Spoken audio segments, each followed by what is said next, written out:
Hi everyone, just want to make a quick video giving you an orientation to the class. I like to keep videos really short, so I'll point you to things that you need to go and look at and read or watch.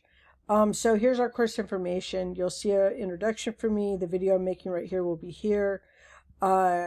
This is two things you really need to pay attention to is our syllabus and our course calendar. So if you go into the syllabus, you can download a copy. We're using Microsoft starting tomorrow, so download over here. You can export, create a copy for yourself, export over here. All right, so here it is. It's got all the types of assignments, how the grading will be weighted, how to contact me, and all the information below from the campus. So make sure you get a good look at that. Here is our course calendar. This is sort of unique because it's a summer class. So what I do is we have some initial assignments that are due the very first week, the very first few days. And then I open up half the class. So you'll see that you'll have chapters 2, 3, 4, and 5 will all be open at the same time, along with their discussion boards.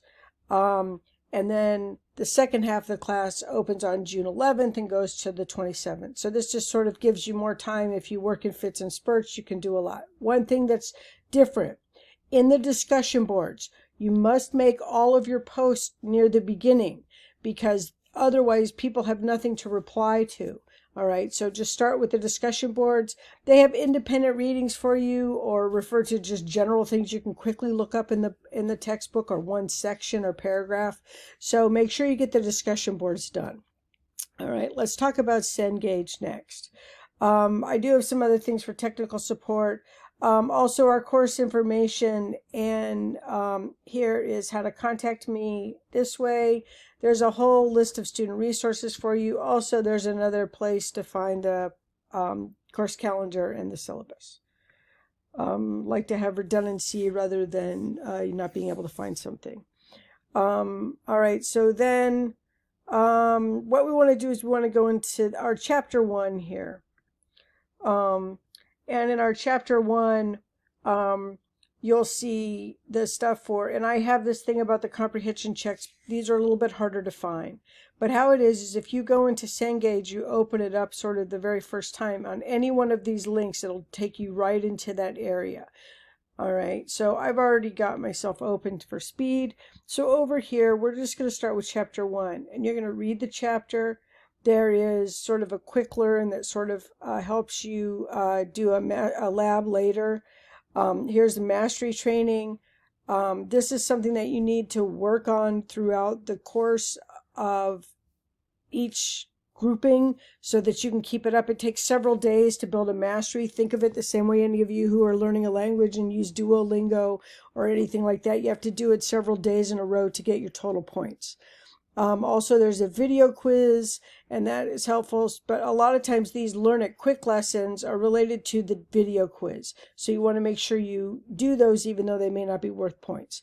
Also down here is the Apply It quiz. That's the quiz for the entire chapter.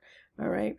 Also, you'll see these little L's here. These are some of the things that I'll allow you to turn in late. This isn't my choice what you can turn in late, but notice here, you cannot turn any of the comprehension checks late or any of the mastery training. Those are due when they're due. Okay. All right. So that's how getting started with Cengage goes. The last part I want to talk to you about is discussion boards. Okay. Discussion boards will be in each module as we go, but for right now, here's where they all are at one place. So we're going to start with an icebreaker. Please note on the icebreaker, all of these have 3 different times, and this one I've put the dates here. And so it'll be that you have to reply, make your initial replies as soon as possible, okay? And then we want to do your reply posts as soon as then, and then you'll go back and you'll close the loop. But the reason that I have you make initial posts early is because otherwise no one has anyone to reply to and the discussion doesn't get rolling. All right. After that, here's the rubrics for the discussion boards and how much things are. And then you'll see in chapter 1, you'll also have a discussion board that just gets us going. You'll have a prompt to choose from. You'll need to reply to two of your classmates, and then you'll come back and close the loop. All right. So I hope this goes through all of the types of assignments. I'm a little over my 5 minutes, sorry. But that gets us pretty much well started in the class. If you have questions, reach out.